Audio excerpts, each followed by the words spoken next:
이것은 스승의 목소리이다. 외침과 어루만짐이다.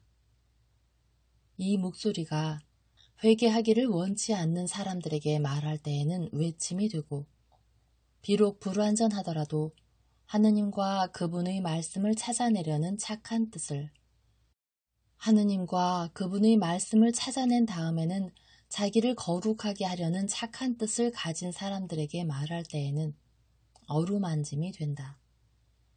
이 사람들에게는 말씀이 친구의 어루만짐이 되고 예수의 축복이 된다. 하느님이시요 사람이신 그리스도이시 제3권 공생활 둘째 해 상권 38. 죽은 사람들은 죽은 사람들이 장사진에게 놔두시오. 1945년 6월 3일. 예수께서 11사도와 같이 호숫가를 향하여 가시는 것이 보인다. 11사도라고 한 것은 요한이 여전히 없기 때문이다. 예수 둘레로 많은 사람이 모여든다. 그 중에 많은 사람이 산 위에 있던 사람들이고, 특히 예수의 말씀을 또 들으려고 가파르나움으로 예수를 찾아온 사람들이다.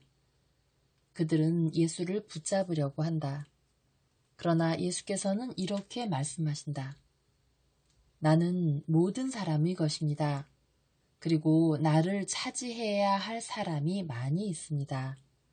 돌아올 터이니 그때 나를 찾아오시오. 그러나 지금은 가게 내버려 두시오. 예수께서는 좁은 길에 몰려있는 군중 틈을 뚫고 나가시느라고 매우 고생을 하신다. 사도들은 예수를 지나가시게 놔두게 하려고 팔꿈치로 군중을 해친다.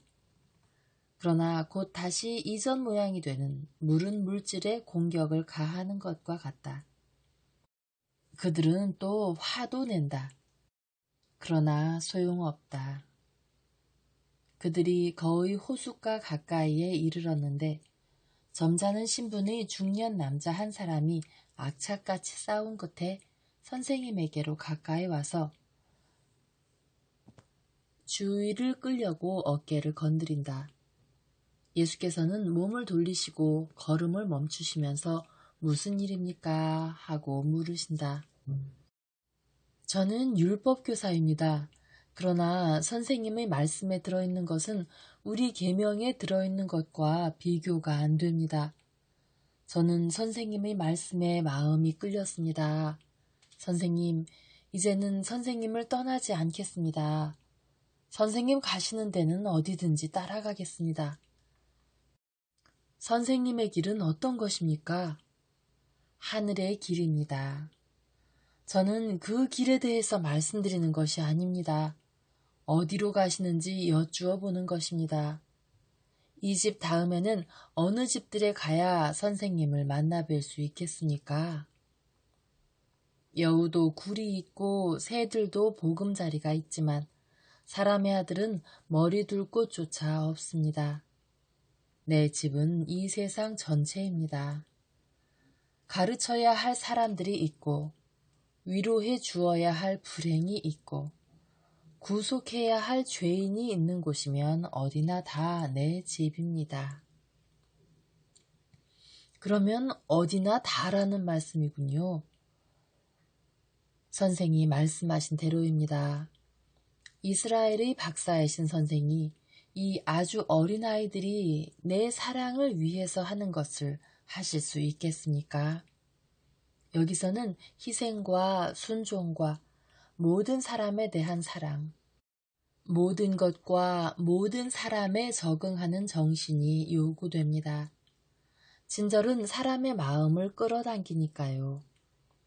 치료하고자 하는 사람은 모든 상처를 들여다보려고 몸을 구부려야 하기 때문입니다.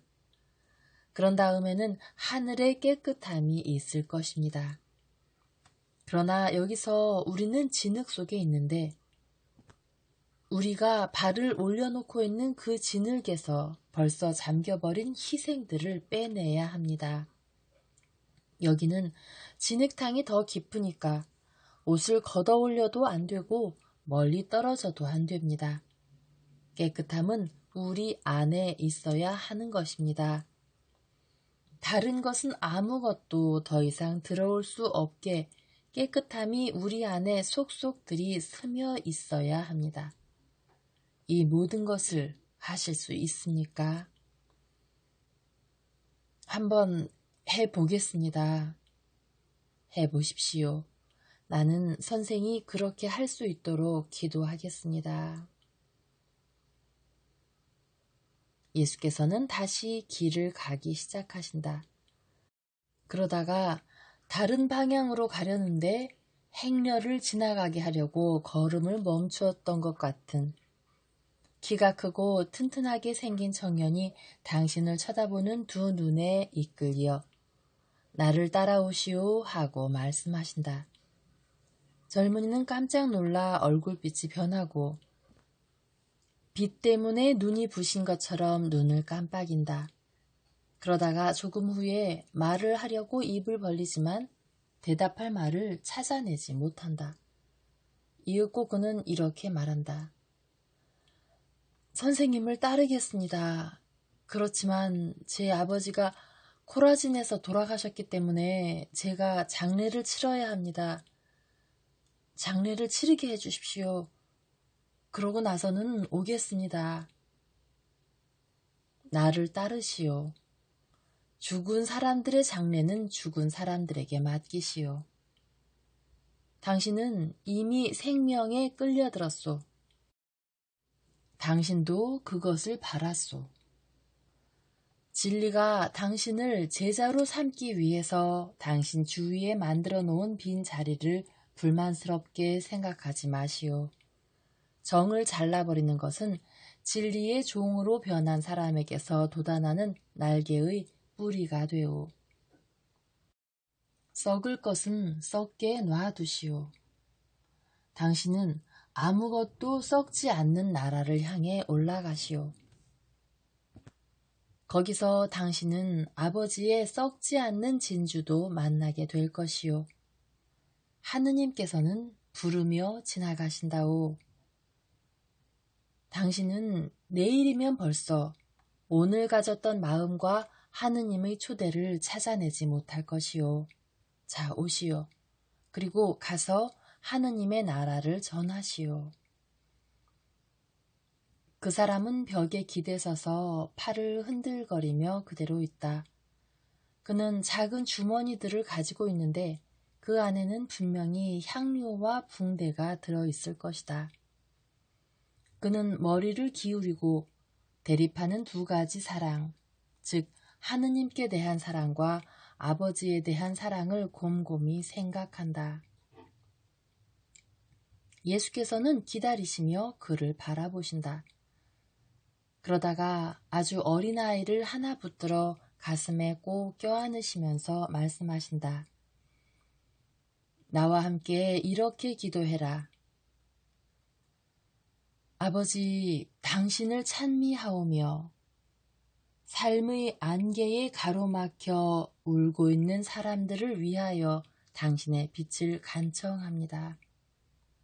아버지, 당신을 찬미하오며 도움이 필요한 어린아이와 같은 사람들을 위하여 당신의 힘을 간청합니다.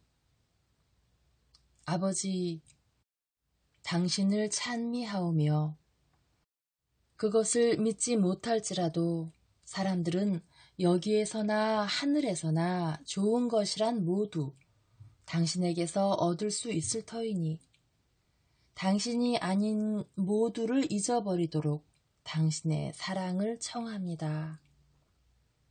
하고 그러니까 4살쯤 된 어린이인 꼬마는 그의 귀여운 손을 기도하는 자세로 깍지 끼어 예수의 오른손에 얹고 그 작은 목소리로 거룩한 말을 따라한다. 예수께서는 그의 포동포동한 손목을 두 꽃줄기인 양 잡고 계시다. 그 사람은 결심한다. 그는 꾸러미들을 동료에게 주고 예수께로 온다. 예수께서는 어린아이에게 강복을 주신 후 땅에 내려놓으신다. 예수께서는 젊은이의 용기를 돋워주고 그의 노력을 부축해 주시려고 그의 양 어깨를 붙잡고 걸어가신다. 또 한 사람이 묻는다. 저도 저 사람과 같이 가고 싶습니다. 그러나 선생님을 따르기 전에 부모께 하직 인사를 하고 싶습니다. 허락해 주시겠습니까? 예수께서는 그를 똑바로 바라다 보시다가 대답하신다. 당신에게는 인간적인 것에서 뻗어 들어간 뿌리가 너무나 많소. 그 뿌리들을 뽑아내시오. 뽑을 수가 없으면 잘라버리시오. 하느님을 섬기는 데에는 전적인 정신의 자유를 가지고 와야 하오. 자기를 바치는 사람은 그를 묶는 뿌리가 하나도 없어야 하오. 그렇지만 주님, 살과 피는 언제나 살과 피입니다. 저는 선생님이 말씀하시는 자유에 천천히 가겠습니다. 안 돼요, 안 돼. 당신은 결코 거기에 이르지 못할 것이오.